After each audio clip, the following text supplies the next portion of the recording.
Mr. Seller, do you want me to list your home or do you want me to sell your home? All the work that you've done may or may not make it more valuable, but it may make it more marketable. Have them come over and tell them what you're thinking about doing, and ask them if they think it's going to provide value, Right. or if it's just going to make it more sellable. One thing that does make it more valuable is... Welcome, everybody. My name is Brad Whitaker, and this is my wife, Marianne Whitaker, and we are doing the Real Estate for Real People podcast today on July... Ooh. What are we on? 18th? 17th? Let's see. 17th. Okay, so we're time stamping this because there's some stuff that we're going to talk about today that is kind of date specific as far as the way the market is going. So, you know, if you're watching this in a year and a half and we seem completely backwards and upside down, you'll know why. Because we didn't record it maybe 2 years from now. Does that even make sense? Does that even make sense? Anyways, sorry. All right, so we're going to talk today about some of the challenges that sellers and agents are facing as we're shifting out of one market into another. So historically, what we know is that a balanced market is 4 to 6 months of inventory. And what that means is if no other homes came on the market, it would take 4 to 6 months to sell every home that's there. That's what it means. So in some parts of our community or our part of the state, Our area, yeah. there are places that have 2 months of inventory. There are other places just an hour away that have 10 months of inventory. So What is it right now nationally? nationally, it's also 10%, which is the highest it's ever been in recorded history of tracking that data. So And that seems so odd coming out of yeah. the very strong seller market that we've had. Right. Yeah. Well, all of a sudden, everything just boom hit the market, and then interest rates didn't come down like people had hoped, and so now all of a sudden we've got all this stuff on the market. And anyways, so it all happens in cycles, right? So we know that this too shall pass, and away we go. So one of the things that we wanted to talk about today was from the agent's perspective when trying to help clients sell their home. So this one's a little bit for the agents who may watch, but also for those of you who want to sell, to understand the mindset of what a good agent will be asking you. Okay? And the mindset for buyers as well. So we'll talk a little bit about that. Yeah, it's true. Okay, so first question, and you came up with this one after you were talking with one of our agents. Mr. Seller, do you want me to list your home or do you want me to sell your home? What's the difference? They may sound very They similar. sound identical. But what we find is that when we encounter a client who is in the market to put their home up for sale, they have a thought or some idea of what they would like to get out of their home as far as bottom line dollar amount. According to Zillow and all their friends? Sure. Right. Or according to their own research. Right. By Keeping in reading mind that a Zillow. lot of that research is on public websites, and agents are able to get in and see historically what's been going on with the home and In the multiple listing service. in the multiple listing service. So that question of would you like me to list your home or would you like me to sell your home defines or delineates the difference between what you may think it is worth in your mind versus what a buyer is willing to pay for your home or possibly pay for your home. So that question helps me determine kind of where your mindset is at. And then if you say, well, I want you to help me sell my home, then the next question is really, do you want me to tell you what you think it is worth, or do you want me to tell you what I think a buyer is willing to pay for it? Again, May sound very that similar. sounds the same thing again, but it's not. But it is not. It's really a fine mindset delineation, because then it leads to other conversations around, strategy and how do we price and why do we price and what are the challenges with your home specifically? What are the amazing things about your home specifically that will help determine what a buyer is willing to pay for your home? Right. The only way we can really know what a home is worth is to do an appraisal. Mm-hmm. And even at that, It's a snapshot in time. is a snapshot in time and can be somewhat subjective on the part of the appraisers. Mm-hmm. Sorry, appraisers, just an observation. Yeah. Well, everybody, I mean, people have good and bad days. Sure. And people are sometimes on the ball and not. Yeah, absolutely. And if you are walking around a house and it's pouring rain versus a nice, beautiful, sunny afternoon, you may rush and miss some things, right? I mean, we're all just people, right? None of us are perfect, including the appraiser, the agent, the seller, the lender. The home inspector. Oh, yeah, all of it. So, I think one of the things that we see as a trend when you're coming out of a heavy seller's market and you're sliding into a neutral market or sliding over into a buyer's market, we're seeing that a lot of the sellers still think their home is worth, or they'll be able to sell their house on the high end of their range. Let's say we tell them, based on the comps in the area, your home should sell between 600 and 650. Inevitably, the seller will say, I'd like to list it at 675. Right? I mean, you're still 50% again past where we told them the high end was. Yes. Because that's what Zillow told them, or that's what their friend who's an agent in another state has told them. Or that's what the emotional reaction to the love of their home and all the memories and all the work that they have done on it. They elevate that number to a number that is not realistic. Right. To sell. Yeah. We can list it. It's not going to sell there. Right. And you bring up a good point there. You don't necessarily want to overbuild your home or over renovate your home or over landscape your home based on where your home is. That's accurate. Yes. Right? Because then you've got the most expensive home in the neighborhood, and now you're going to have a problem with the appraisal. And so, But why is that? Why would they have a problem with the appraisal in that regard? Because when you have an appraisal, and I'm hoping I'm on the right track here with your question, but an appraisal needs to what's called bracket the home's value. So if your home is on the market and you get an offer at 650, the appraiser is going to have to find homes higher than 650 and lower than 650 within your area to bracket your home.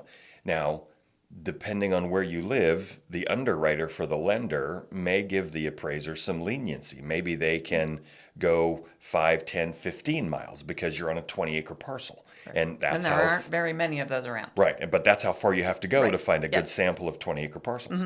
But if you're in a subdivision or you're in a big neighborhood in the city, you're going to get to go like half a mile, 3 or 4 blocks. Right. And so if you're the most expensive home in those 4 blocks, but you're not the biggest home, That's a challenge. you have a problem on your hands, do. right? So anytime you're thinking of renovating or, updating, be wise. Do not overspend. If you have almost everybody's got a friend who's a realtor. So have them come over and give you a suggestion. Right. Yes. If you have a friend who's a realtor, have them come over and tell them what you're thinking about doing and ask them if they think it's going to provide value or if it's just going to make it more sellable. Right. Right? So what's the difference between more valuable and more sellable? Well, we see that all the time with people when the roof's gone bad on their house or the windows are aluminum, right? So a window is a window. Right. And yes, there's an energy factor that is better than one over the other. Aluminum are old and the technology's bad and they sweat and all those things. So vinyl windows... And they don't look so nice. Right. Sometimes they don't look so nice. Vinyl windows would be nice, but they don't make the house more valuable. They make it more sellable. If your roof has hit the end of its lifespan, a new roof doesn't make your house more valuable. No. Because you spend $25,000 on putting a new roof on, doesn't mean you get to add $25,000 to the price of the house. Right? It's called the gift of homeownership and maintaining your space. Well, it's deferred maintenance. Right, deferred is maintenance. ultimately what it is. And so if you have been living in that house for 20 years and you have been living under a roof letting it tick away, you know you should have fixed that roof a long time ago, but you haven't. So again, a new roof doesn't make it more valuable, just more sellable. The one thing that does make it more valuable is adding square footage. Okay. So, you add 100 square feet to your house, that's going to make it more valuable. Or you do a considerable remodel on bathrooms or kitchens. But you got to be careful that you don't overdo it again, right? So you've got to really go after the things that give you the most bang for your buck. So at the end of the day, what I hear you saying is get some counsel about, before you do renovation projects like that, get some counsel, especially if you are looking to sell your home in the relatively near future and you're anticipating getting all that money back from those updates, renovations, remodels, whatever. Yep. That may not be a reasonable expectation. So make sure you talk to a professional, an agent, broker who can help you with that. Not an interior designer, by the way, because they're not going to tell you what's going to make it better as far as sellable versus valuable. They're just going to tell you what looks good, which may be super expensive and could take your money that you've spent. And there are books that are put out nationwide that talk about the value of your return on investment. So you recarpet your home, and for every dollar you spend, you might get 75 cents back. Okay. You do a kitchen remodel, for every dollar you spend, you get $1.10, $1.25 back. So you're adding value when you're putting things in like a kitchen or a bathroom, but you might be losing value based on what you've spent if it's something like carpet. Right. So going back to our conversation around pricing your home, all that to say, all the work that you've done may or may not make it more valuable, but it may make it more marketable. So, yeah, just keep that in mind. Yeah. And that's one of the reasons. So, one of the questions we're getting right now is, why aren't we getting any showings? Well, it may be priced too high, and it goes back to that conversation around, where did you start? Because there's some other things that go along with that, when some other challenges when you start it priced too high. Yeah. Oh, for sure. Well, because you have, so again, to the conversation where we price between 600 and 650 is where we suggest you have the range, and they say, I want 675. Okay. So we talked about this yesterday in one of our meetings here at the office. Do you acquiesce and say, okay, look, I'm going to list your home at 675, or do you walk away and stand on your principles and let someone else list that home? And then 2 weeks later, the client understands ultimately, oh man, you were right. No one's come to see my house. Let's drop it to 650. Okay. So there's that kind of that moral dilemma that that many of us have, that says, do I take it at the higher price and wait for them to come down? Do I coach them into that? Do I help them understand the value of that? Or do I walk away if they're not going to appreciate my skill set as a professional? So I don't think it's an appreciation for your skill set as a professional. I think that oftentimes people will just stand their ground as clients because it's kind of like, I've sold a home, I bought a home, I know how to do this business. It's kind of like, I've had a teacher, so I know it's like to be a teacher. Not the same thing. Just because you've sold a home or bought a home does not mean that you really know how to do real estate. We can talk if you have any questions about that. Anyway. I have a mug that says, "Don't confuse your Google search with my real estate license." Oh, yeah. Yeah. Or your Zillow estimate. Or your Zillow estimate, yeah. Anyway. Ooh, that's probably going to get cut. Probably. But, yeah. So let's go over some questions. Okay. Yep. So top 10 reasons. May not get through all 10 because you're kind of a chatty Kathy. Top 10 reasons It's a good thing chatty doesn't rhyme with Karen. Don't go there. Yeah. Flair and Karen. Don't There go we there. go. Let's go. Come Okay, on. sorry. Top 10 reasons homes don't get showings. Okay. Okay, so the first one, and give me your opinion, Number one. overpriced for the market. Absolutely. Really? Yep. So just like we have been talking But to this people, point. so, okay, but we hear all the time, well, why won't people just come and make an offer? Yes, I know it's overpriced, but why don't people just make an offer?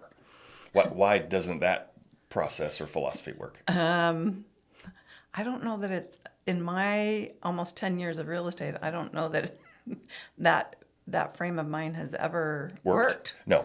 But so- why? Because when sellers put their home on the market, it's at what they feel to be a reasonable price. They will feel insulted, generally speaking. Let's say we're going to stick with our $650 price point, list it for $650, and you come in and offer $550 or $600. And it's been on the market a week. Yeah, no. So you're thinking the seller's going to be offended? Offend, they may laugh, but yeah, I don't. That's just not the way it works here. Well, and I think, because we're in a fairly small market, Yeah. right? A couple hundred agents in our county. Mm-hmm. We all work in a very small fishbowl, and Sandbox. we can't be seen as the low-baller agent, right? So if we're coming in and we're offering People don't take you seriously when you do that. right. Yeah, so if you want to discredit yourself, that's what you do. You come in and you make low-ball offers. Well, and but to be fair, Yeah. it's not the agent that's making the lowball offer. It's True. the client. Right. The agent's only responsibility is to deliver and represent.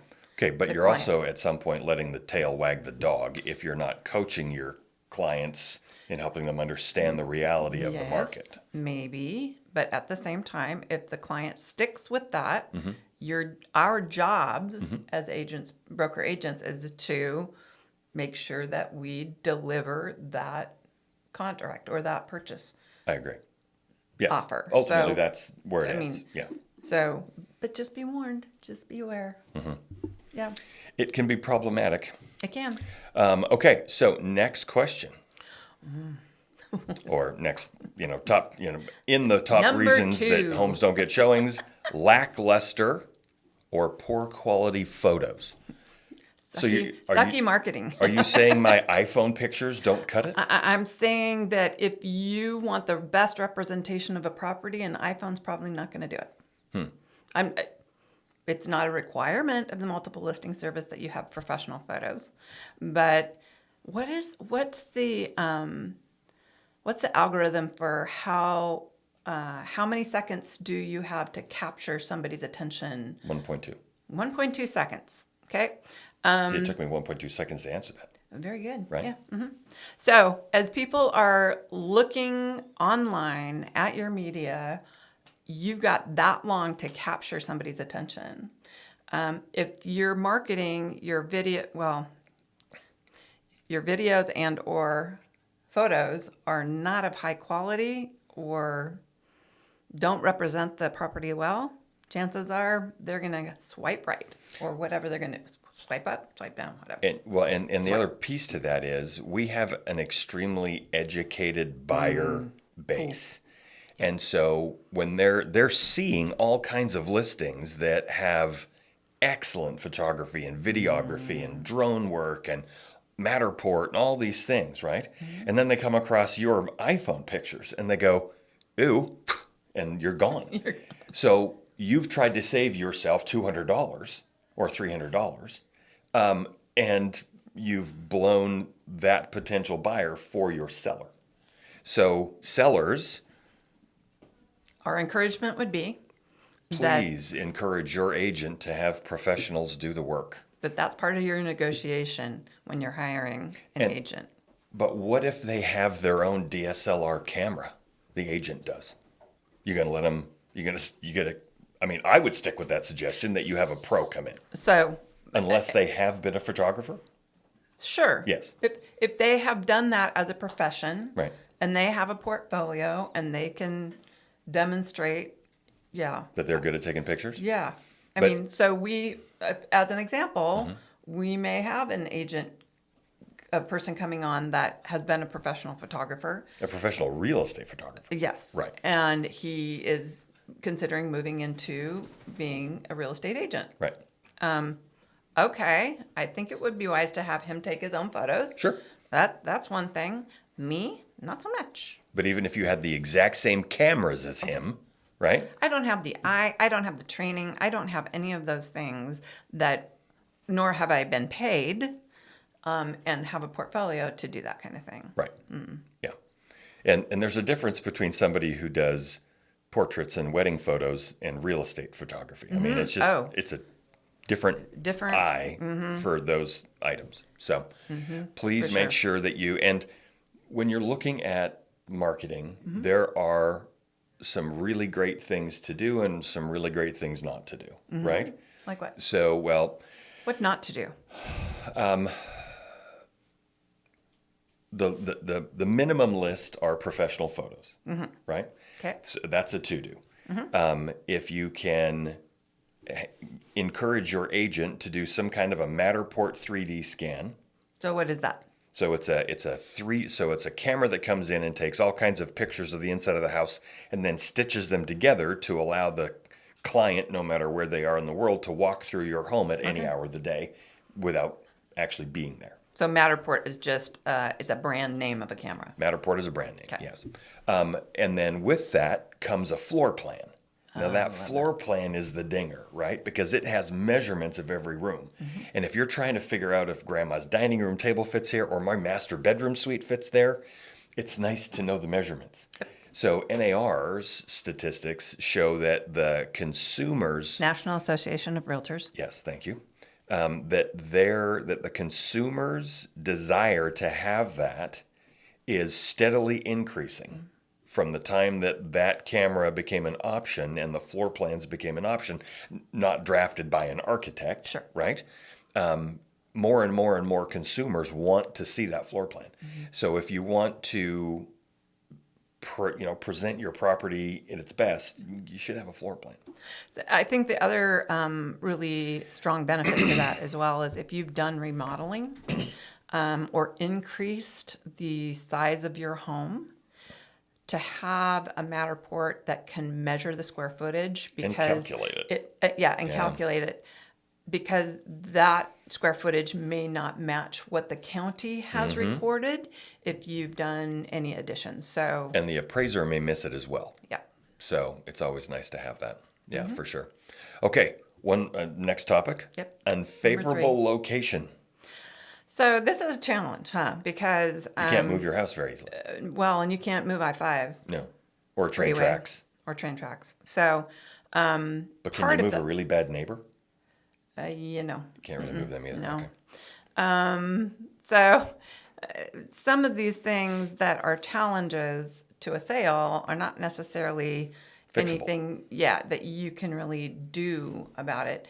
It is something to think about. On the flip side, though, when you're purchasing, it is when you're buying something, you also want to be thinking of the end game as far as when I go to sell this, are there any challenges that I will be facing in that, and be realistic about it.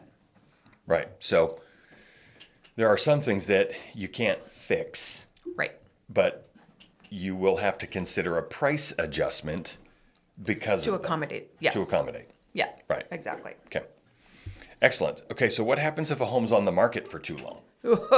Then And what is too long? oh, Right? So in 2021, too long was 5 days. too long was 5 days.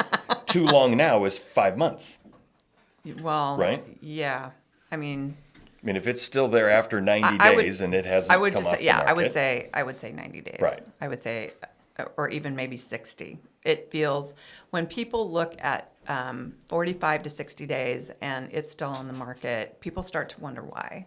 And the term we use for that is that it feels stagnant, it feels stale. And people start wondering, well, what's wrong with this house? When in fact, there may be absolutely nothing wrong with the house, but because it's been on the market for that length of time, it's kind of crept down in the data feed, basically, of the multiple listing services. Maybe the agent isn't marketing it as well. It's kind of recessed to the back of their minds as well. So that's something to be thinking about. Well, and I think a lot of buyers make the assumption that all kinds of other people are looking at these homes. Right. And that might not be accurate, because especially if they've got it priced high, the seller, maybe nobody's seen that house. And so all of a sudden they're thinking, oh man, I've got, there's been dozens of people likely walk through that house. Why isn't it selling? And it could be the fact that because it's priced wrong, nobody's walked through your house.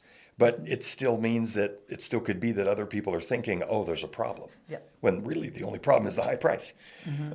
So, like to your point, maybe there's absolutely nothing wrong with the house. It's awesome inside. But because it's priced outside of the market, everybody thinks, oh, there's a problem. Exactly. Right.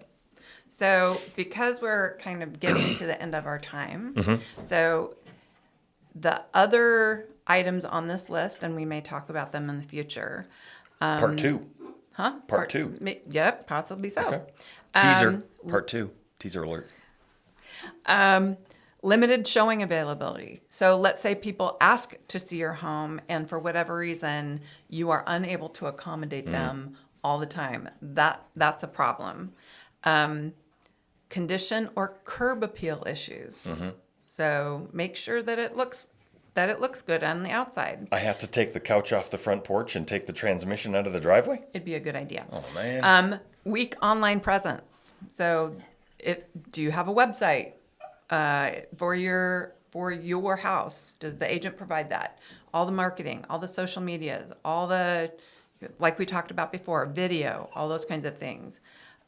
Cluttered spaces. Let's say you have too much stuff in the home. It turns people off. That may be shocking Weird. to some people, but yeah. So declutter, minimize, and then the last one is just sometimes there's buyer fatigue, and a lot of times interest rates obviously will impact. We've got a recession right now, so that is also impacting things. We're waiting to see what the Fed does with the interest rates. And so right now, one of our challenges for listings is that buyers are just kind of hanging back and waiting. Right. So, because the news is rates are coming down, but they're but not coming down. they're not coming down fast enough, right? Right. Everybody wants it back at 4.5% before they buy. Well, that's probably not going to happen for at least a year or two. Yep. Right? So, yeah. So thanks for joining us today. If you have any questions, make sure to contact us, Whitaker Home Team, or Brad and Marianne Whitaker. All right. Take care, guys.